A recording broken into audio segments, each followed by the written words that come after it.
নমস্কার বন্ধুরা, ঘরোয়া রান্নাঘরে আপনাদের সকলকে স্বাগতম। আমি বাজার থেকে আজকে কলমি শাক নিয়ে এসেছি। এই কলমি শাকটা আমি আলু দিয়ে রান্না করব। কলমি শাক কিন্তু খুব আয়রন থাকে, খাওয়া কিন্তু খুবই ভালো। এই রেসিপিটি আপনাদের সঙ্গে শেয়ার করছি আলু দিয়ে রান্না করে।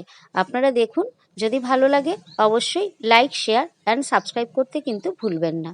কলমি শাক ভালো করে বেছে ধুয়ে তারপরে কেটে নিয়েছি। কাটার পরেও কিন্তু আমি আরেকবার ধুয়ে নিয়েছি।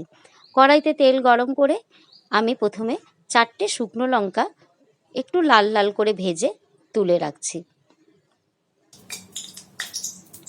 শুকনো লঙ্কাটা আমি তুলে রাখবো।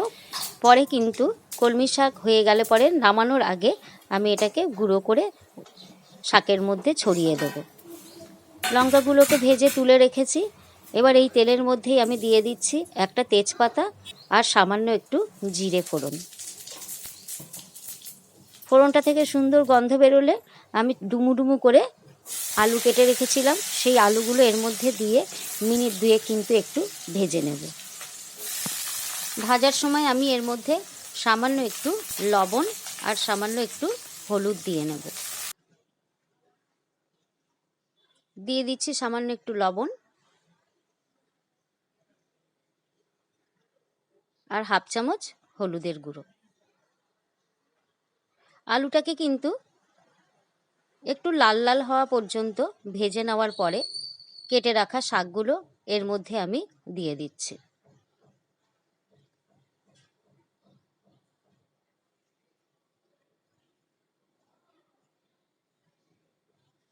আমার রেসিপিগুলো আপনাদের কেমন লাগছে কমেন্টসে কিন্তু অবশ্যই জানাবেন।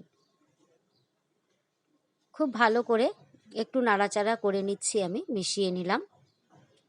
এবার দিয়ে দেবো এর মধ্যে 2টো কাঁচা লঙ্কা, যারা ঝাল পছন্দ করেন আরও বেশি দেবেন, একটু লবণ আর একটু হলুদ আর একটু সামান্য চিনি দিয়ে দিলাম। দিয়ে আমি 2 মিনিটের জন্য মিডিয়াম আঁচে চাপা দিয়ে রেখে দিলাম। 2 মিনিট বাদে ঢাকাটা খুলে শাকটাকে আমি খুব ভালো করে ভেজে নিচ্ছি।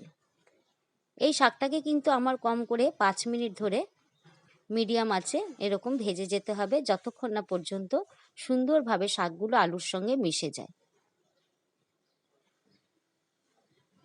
এইভাবে ছড়িয়ে ছড়িয়ে দেবেন আর ক্রমাগত নাড়তে থাকবেন।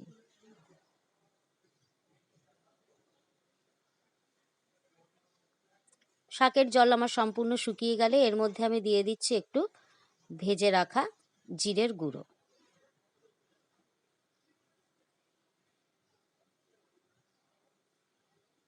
এবারে ভেজে রাখা সেই শুকনো লঙ্কা হাত দিয়ে গুঁড়ো করে নিয়েছি এর মধ্যে মিশিয়ে দিয়ে আবার মিনিট 2 আমি একটু নাড়াচাড়া করে নিচ্ছি। যত ভাজবেন তত কিন্তু টেস্ট হবে এটা। ব্যাস, আমার কিন্তু শাক রান্না রেডি। গরম গরম ভাতে পরিবেশন করুন, খুব টেস্টি লাগবে। Thank you.